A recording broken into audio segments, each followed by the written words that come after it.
Chip and Dale, Rescue Rangers, Chip and Dale. When there's danger, they'll make a move. Is that the lyrics? I don't know, but guess what movie I just watched? Before I get into all of that, though, the map I'm currently in is called Uno Momento. I looked that up early in the morning. I was too focused on singing the Chip and Dale song, and then I completely forgot the name of the map. It's called Early in the Morning. Vrchat. Vrchat is still Bork. Barry Bork. Barry Bork. So I'm using the Chi March kitten again. I've only watched this movie once, and I just got done watching it, so it's not going to be like an in-depth or anything. This is basically me pulling out what I remember from the movie. I actually really enjoyed this movie. Like, seeing the trailers, you're like, sketchy reboot movie. You like, it's not like Emmy or winning like great. It's one of those like fun movies where you're going in, it's very self-aware, it's going to be cheesy going in, you're not expecting, you're just there for a fun ride and a fun story, and this like really delivered.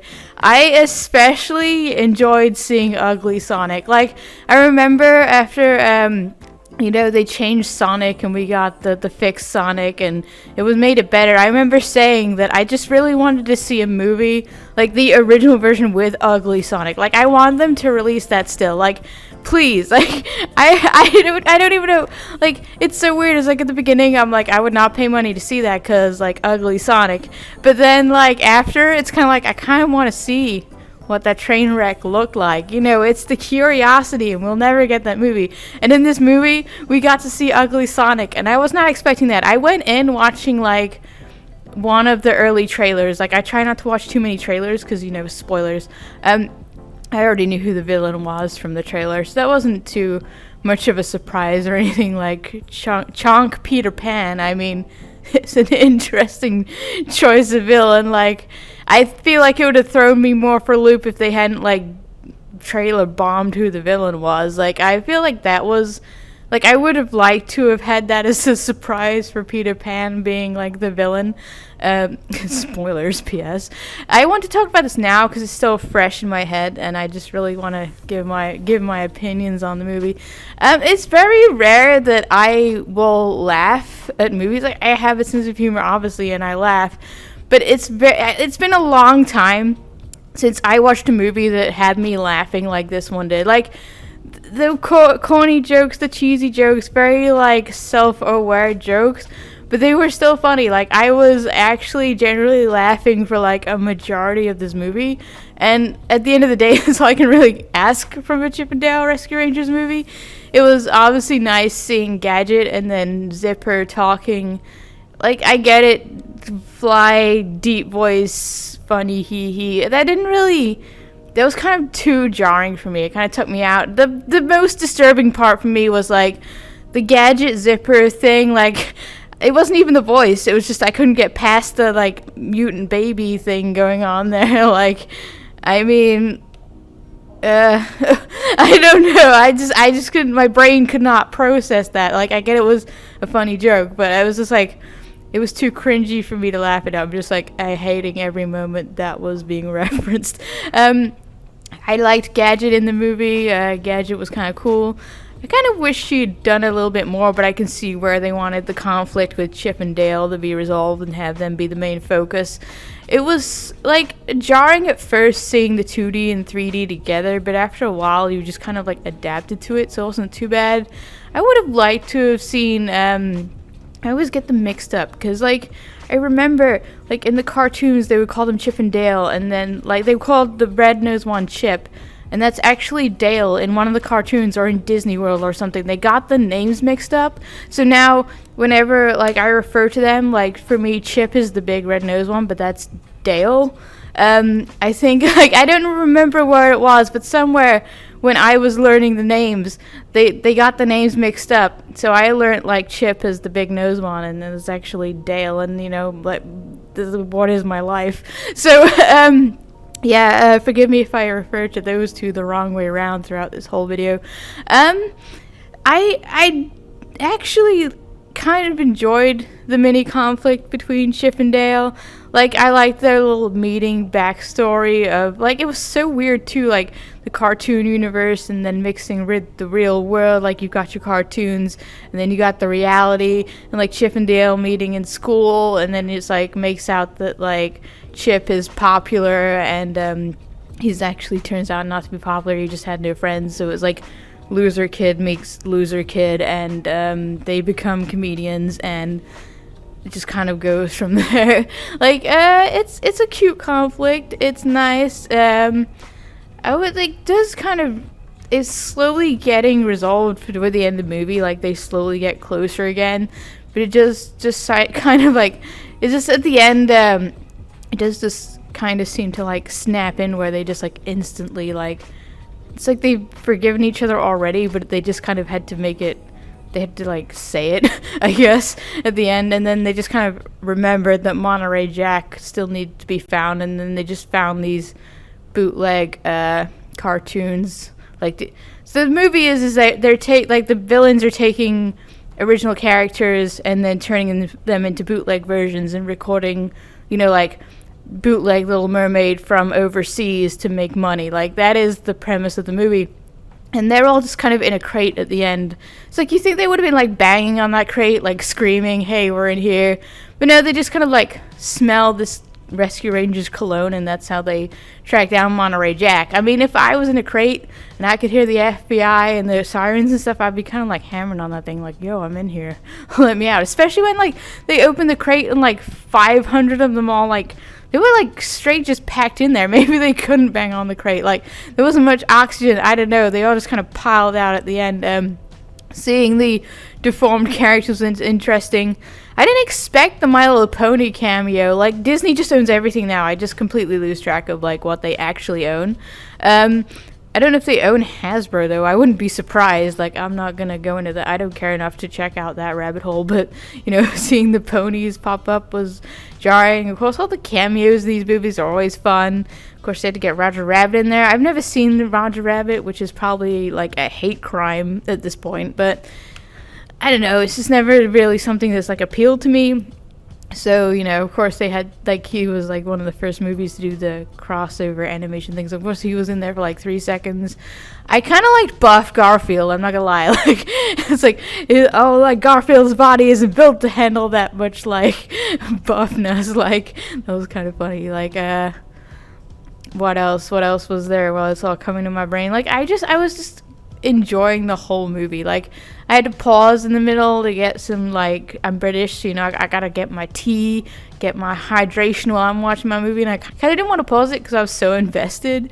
I like the fake out death scene where, like, the wholesome hours where, let me think for a minute, Chip starts to cry because he thinks Dale's dead, but it's just a stuffed animal after they've been, like, flushed through the toilet. Having Dale answer his phone for his agent every few minutes was kind of cringe, but it was also kind of the plot. Like, for the first time ever at the end, he's like, "I got my priorities straight," and he, like, throws the agent's phone away, and his phone away with the agent on it even. But, if I'm being, like, flushed down a toilet and I'm in a sewer and my air quote agent is calling me, I'm not really picking that up. I don't even know how his phone was still working. Like, I'm not going to get too much into that. Like, he's literally in water up to his neck, and his phone is still working. Like, hit me up with your provider, or like, are you using a Nokia? Because, damn. That's the only way I can think your phone is surviving like that. I know you get waterproof phones, but you're literally in a torrent of water being, like, whipped around. I don't think you're... Then again, he does kind of just pull, like, a giant cell phone out of nowhere. So why am I trying to question this? I really like the Polar Express joke where, like, they have, like, the dead eyes, the uncanny valley. I loved that, where it's like, oh yeah, back in, like, the 2000s when we had the movies where everything looked real, but it was just, like, really off. And then they make a joke about, he has the Polar Express eyes. Like, Polar Express is like, people love it, but I can't get past, like, the animation and stuff. And honestly, all the kids, I don't like any of the kids, but we're not talking about the Polar Express. I like that. I like that gag though. So he's got the Polar Express eyes, and he's like, "I'm looking at you. You see my eyes are looking at you." He's like, "No, you're kind of like looking over there." He's like, "No, I'm looking at you." And then like later, he's like, "You can get probably corrective surgery for that." And then like Chip just like nudges Dale for saying it. Oh God, I enjoyed this movie. I did not expect to go in. Like I expected to go in like Alvin and the Chipmunks. They even poked fun at Alvin and the Chipmunks. And it was kind of jarring too, because they're like making the joke about how like all cartoons in the 90s and stuff had to rap to be cool and stuff. I don't know if that's so much the case now. Like maybe it is. I don't know. But yeah, they had that scene where they had like, oh, Alvin and the Chipmunks are rapping, but they kind of just used a scene from the first movie and had the Chipmunks awkwardly rapping over it, which was like you could, I guess. It would be hard, like, I don't know, animating that, but it was just like you could tell it was just a clip from the first movie that they'd like rapped over. Oh, the giant dog was kind of funny. Like, he's probably at home like peeing all over the place. I mean, big dog, tiny house. I would consider that like Peter's probably raging at that, but it's a gag in a movie. Like, calm down. It's kind of funny. I'm sure that dog is well taken care of. Got the VIP treatment off camera. I really like the He-Man gag that I kind of had to like rewind the video to watch that. It's like Dale is underneath the booth at the con, and he like sits on He-Man's foot, and like He-Man curls up in a ball. He's like, "Oh, there's something under here," and then Skeletor's like, "Well, you don't wear pants. If you don't wear pants enough, then you're gonna start feeling every breeze there is." It was so good. I've never seen He-Man, but obviously I know the characters and I know the memes, so that was a good one. Sonic, Ugly Sonic, as I already touched on him briefly, but the mouth gag too, where they just kind of stare at his teeth when he's talking, and one of them is always drifting off. Just the uncanny valley mouth thing he's got going on, and he bites his tongue at the end. He shows up with the FBI. Like, that's a fun. Like, I like that. I like that addition. Like, Ugly Sonic gets his moment to shine. He kind of got shafted in his own movie, so it's nice to see Ugly Sonic actually doing something. Did not expect that. Like, I like it when movies catch me off guard like that. With all the cameos, did not expect. Oh yeah, and also when they're at the con, when that made me laugh was they're running from the bad guys, and Chip's like, "Quick, grab any disguise possible," and Dale runs behind a box, and then he just appears in his like old rescuer's outfit, and they're like, "Wait, what?" And then they look, and they're like in the Indiana Jones props department or something. It's so good. It's like it's so self-aware. I love it. Just like, "Oh, wait, what? Oh." Gadget was like, I think I already touched on Gadget. She wasn't really in it much, but honestly, I like Gadget, but in this movie, she was a little bit cringe when she was on screen. Like, watching her flirt with, I already covered that too, watching her flirt with a fly was kind of jarring and mostly took me out of, like, with her character. But then again, she even comments that, "Hey, my character in real life is just kind of my character in like the show," and like, yeah, that's kind of what she's doing. Seeing the little flying thing at the end from the rescuers when they had that inflatable thing, they had that inflatable plane with the balloon on top they flew around in. The only thing is the wings, like in the cartoon, I remember like the wings on that thing like flapping sometimes. Like, but they were stiff when they were flying around. I'm like, "Excuse me, ma'am, this is a set new. Could you please, make the wings flap?" Because you just gotta do it right if you're gonna do it. And it was only on screen for like 3 seconds. I'm like, "Oh." It's like, "Hey, there's the oh." And the same with like the little the shooter they had, the plunger shooter. It's like, "Hey, this is the oh." I didn't even use it. You gotta shoot it. You gotta shoot it. You can't just have it there and not use it. Like, bro. Watching them, oh yeah, and that just reminded me too of the Chippendale rap scene where he's just rhyming everything with whale. Like, It was like he, but it wasn't a kicker. It was kind of funny. Cliche plot. I mean, it's still a cliche plot, even though you point it out as a cliche plot. And they're kind of like, it's funny though, because they were like, oh no, it's the detective, and like, no, that's too obvious. It has to be the assistant, you know. And then at the end, they're kind of like, hey, it was the detective, and they said it would be obvious. And then like, nah, like they made a whole joke. I couldn't figure out who the polar bear was from. What the polar bear was from though, like. I remember watching that, you know, like, is the red cardigan on, so I was thinking it was the polar bear, but, like, they wouldn't be able to do that, so, I'm not sure. I feel like that bear was from something, but I don't remember. I don't know. What else do I remember from just watching this movie? I enjoyed the scenes Monterey Jack was in. I don't remember him being that Australian. Like, he probably was. I just don't necessarily remember it. Like, I don't remember it being that big of a thing.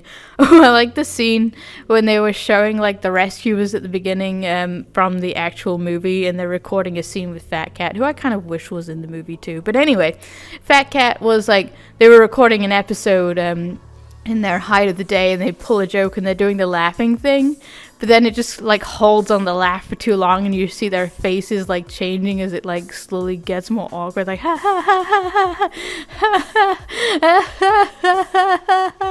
ha. Like, I thought that was fun. I enjoyed that.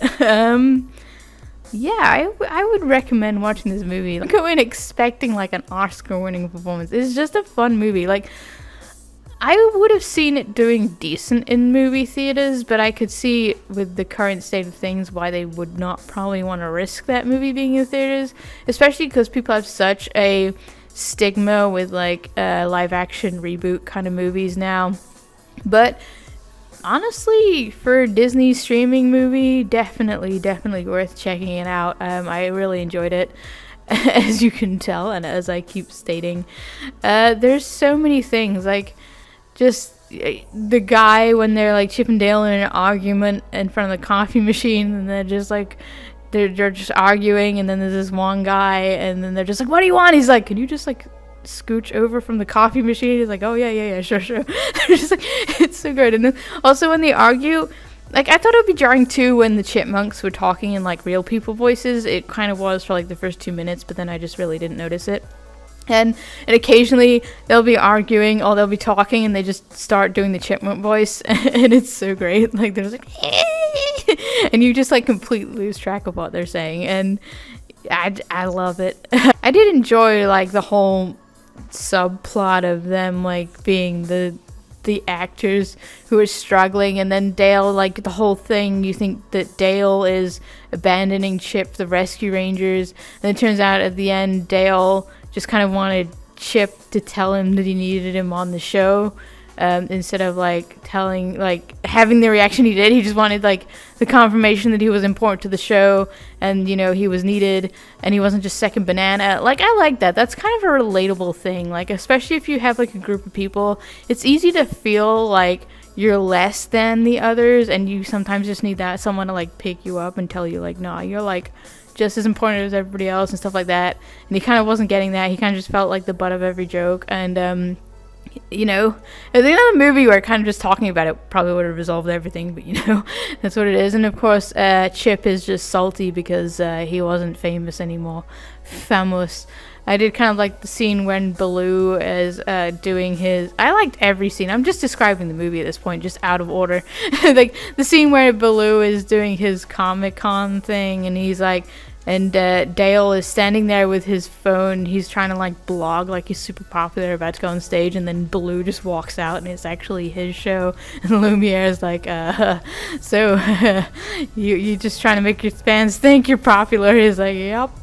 And they find the hideout, and the polar bear is like, I think it was the polar bear, it doesn't really matter. It was like, oh man, how do we find them now, boss? Do you want me to follow him? He's like, Peter Pan's like, no. I have my own way of finding people. And he just pulls out his phone and then like follows Dale on social media. And then of course Dale like puts out a blog, and then that's how they find him. Like, that was great. Like, I'm surprised. Well, they couldn't swat him, but they probably could have swatted him. I mean, don't swat people. It's bad. no mass. But I thought that was a fun way of tracking people down. Really modern day villaining in a classic fashion. Love it, love it. Watching the scene again when they were inside the animation thing where they were like deforming the characters, making them into bootleg versions, like watching them do like the laser jump, that was cool. Yeah, that's it. I think I just literally retold the whole movie in about like maybe, I'm gonna say like 15-20 minutes, but just out of order, because I guess I just generally enjoyed the whole thing. Like, I enjoyed it. I would recommend it. It's a laugh. It got some laughs out of me. Sometimes I just tend to, like, get lost in movies and I'll get, like, a chuckle or two. But this one actually had me laughing. And it was kind of nice. Haven't had that for a while since I watched the movie. So I would recommend it. Like, definitely check it out. Like, curl up on the couch. Get some popcorn. Just chill out for the evening. Watch The Rescue Rangers. Just kind of a chill movie, want that cheese, get it, cheese, because, Monterey Jack gets arrested for bootleg cheese. Yeah, you want that, like, cheesy movie feel, cheesy movie vibes, where it's self-aware, the jokes and everything. Definitely a good movie, one of the best on Disney Channel right now. Disney Channel, on Disney Plus, Disney Afternoon, still in the 90s.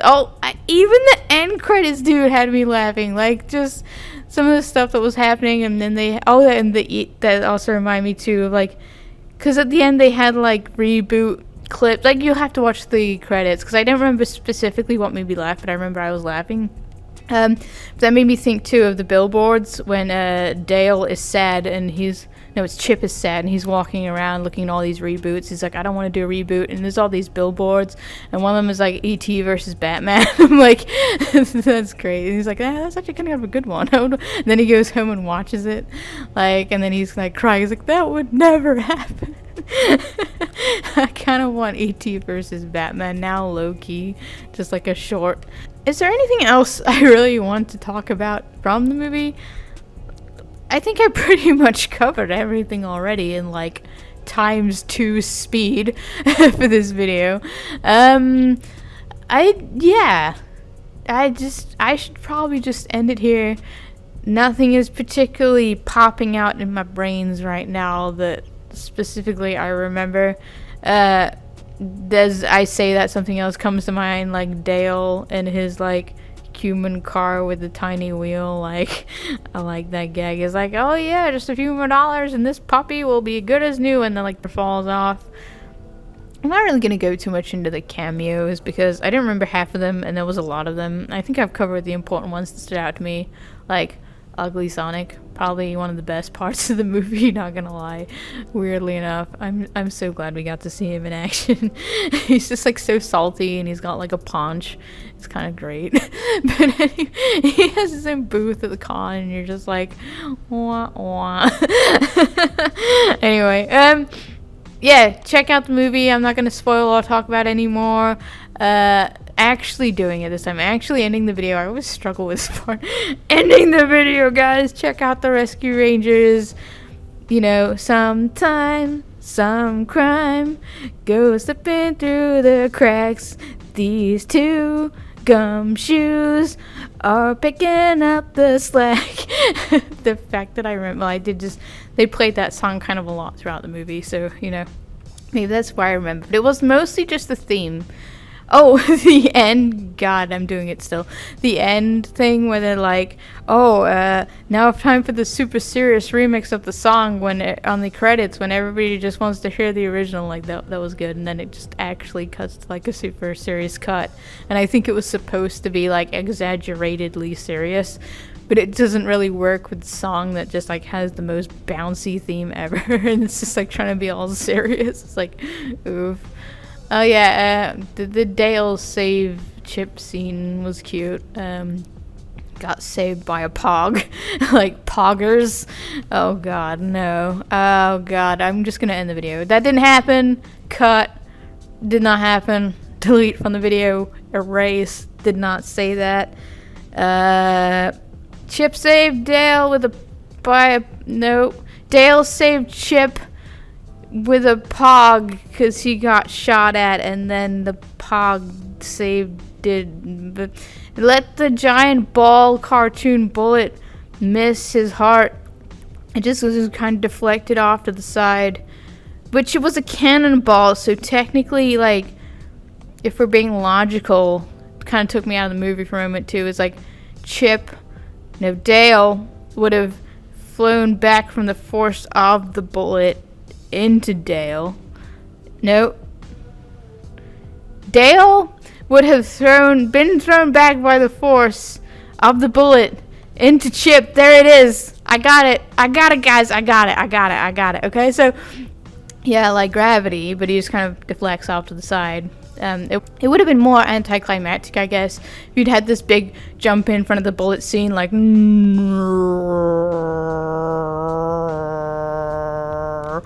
then like Dale's ass just hits Chip in the face on the knockback. Like, that would have been like slightly less dramatic than what they were going for. So I can see why he was yeeted off to the side in the dirt, and we had our actual air quote Disney fake out death scene. You gotta have one of those Disney fake out deaths.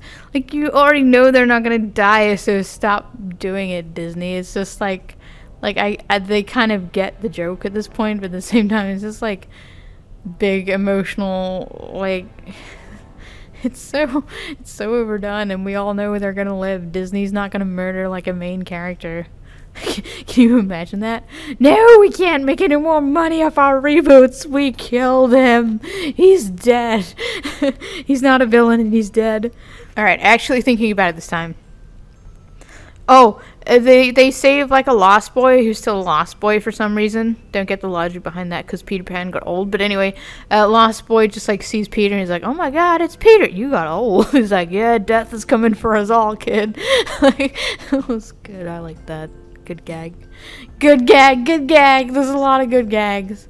They actually do well with like the scaling of Chip and Dale too, like having them jump on fans and run through pipes. It's fun to see that because obviously you usually have human-sized characters, but seeing them utilize like the environment with like small characters as well was nice too. Seeing that the action scenes, of course, a giant character in the which is basically just a giant scanning machine, seeing a big character in that, but then like putting the small characters in there, they were able to jump around the lasers where a big character wouldn't be able to do that. Like, that was a nice use of the tininess of Chip and Dale.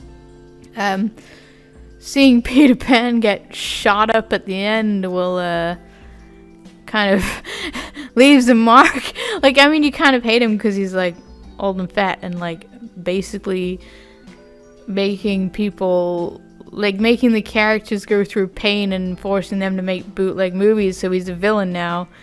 He has the whole trauma of, oh, I was famous and then I lost it and I just became angry and started running bootleg. It's kind of a plot, like, they just needed a villain. Like, what would be funny? I don't know, run down on his luck beer belly Peter Pan who has like the 5 o'clock shadow. Alright, let's do it. There's the gag. And then he just kind of like gets shot up at the end and like, oh my god, it's like horrifying, and apparently it smells, and I can like imagine what the smell is because it would be like burning flesh as he's literally being reconfigured into this Ralph, who was it? There was Woody's leg, Ralph's arm, the cat from the Rescue Rangers whose name I mentioned earlier, whose name is completely gone from my brain in this very moment, trying to stretch it out as I try to think of the name. It's not coming to me, so we move on. I think they had like a Transformers leg, and there was like a bullet arm. Like, one arm was Ralph and the other was a bullet. I'm not really sure where the bullet was from. I think it shot like a Mario bullet at the end, like a bootleg Mario bullet or something. Fat Cat. There it is. Fat Cat head. There it is. I knew it would come to me like when I was done talking about it. Climax of the movie was cute. Like Sonic shows up with the FBI and kind of saves the day. Good times. Still have to watch Sonic 2. Who knows? Maybe look out for that video in the future. We'll see. That one is a little harder for me to watch. I'm sure I'll find somewhere to watch it. Did not catch it in the movies. I don't know if I'm going to buy it. But yeah, I'm going to check out the Sonic 2 movie. I should rewatch the Sonic movie and then like talk about both. Who knows? Maybe we'll make a video about that in future. But for now, check out the Rescue Rangers movie. Good movie, fun time, really enjoyed it. As you can tell, gags, laughs, had me laughing throughout the whole thing, and that's all I can ask from a Rescue Rangers movie. Cute little chipmunks, cute little subplot of like Chip and Dale and their little argument going on, then they make up, friendship, yay! Seeing that transition was fun. Yeah, definitely check it out. Loved the movie. Thanks for watching, everybody. Gonna close the video now. Like, comment, subscribe, all that good stuff, and good boy.